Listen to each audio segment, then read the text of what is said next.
খালেদা জিয়ার দাফন এবং জানাজা এবং এই পুরো প্রস্তুতি কিভাবে নেওয়া হবে তার বিষয়ে একটি সামগ্রিক আলোচনা করা হয়েছে এবং এখানে মূল জোর দেওয়া হয়েছে যে পার্টির সাথে পুরোটা সমন্বয় করে বিএনপির সাথে সমন্বয় করে সমস্ত কাজগুলো সম্পন্ন করা হবে।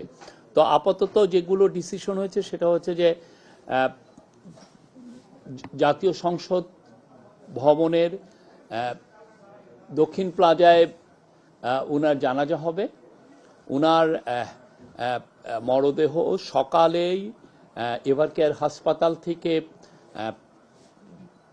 জাতীয় সংসদ ভবনে নিয়ে আসা হবে এবং এই নিয়ে আসার সময় পুরো রাস্তার দুই পাশেই একটা স্পেশাল সিকিউরিটি অ্যারেঞ্জমেন্ট ইনশিওর করা হবে এবং আমরা অ্যাট দ্য সেম টাইম আমরা জানিয়ে দিব কখন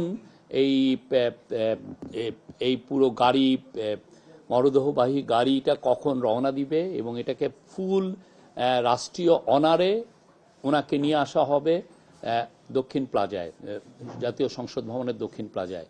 সেখানে জানাজা হবে। জানাজায় মাননীয় চিফ অ্যাডভাইজার থাকবেন আর বিএনপির নেতৃবৃন্দ থাকবেন, সমস্ত অ্যাডভাইজাররা থাকবেন এবং আমরা আশা করছি অনেক ডিপ্লোম্যাট থাকবেন এবং আমাদের বাংলাদেশের আমরা তাদের, আপনি জানেন যে কালকে জানাজার কে সামনে রেখেই একদিনের একটি জাতীয় ছুটি ঘোষণা করা হয়েছে, সরকারি ছুটি ঘোষণা করা হয়েছে, 3 দিনের শোক দিবস পালন করা হচ্ছে। এই আর পুলিশের তরফ থেকে, সিকিউরিটি এজেন্সির তরফ থেকে প্রত্যেকটা বিষয় আবার নতুন করে রিভিউ করা হয় কিভাবে।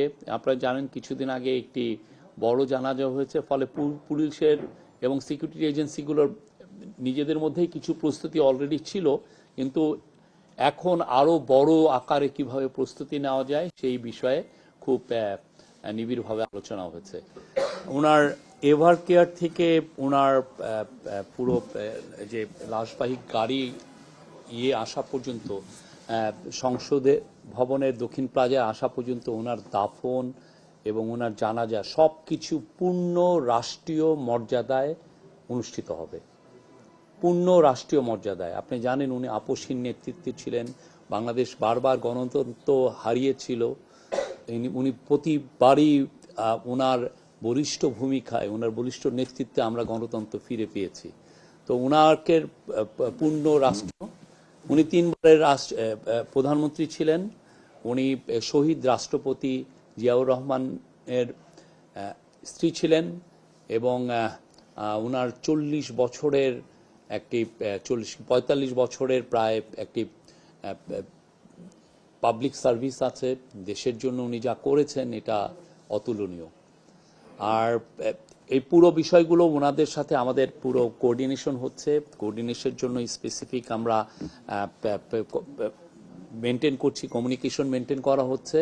প্রত্যেকটা অনুষ্ঠান আমরা সুন্দরভাবে সুচারুভাবে করার সর্বোচ্চ চেষ্টা করছি এবং এই বিষয়ে তারা আমাদেরকে, পার্টির তরফ থেকে আমাদেরকে পূর্ণ সহযোগিতা দেওয়া হবে। আমরাও তাদেরকে বলেছি আপনাদের যে ধরনের সহযোগিতা লাগে সেটা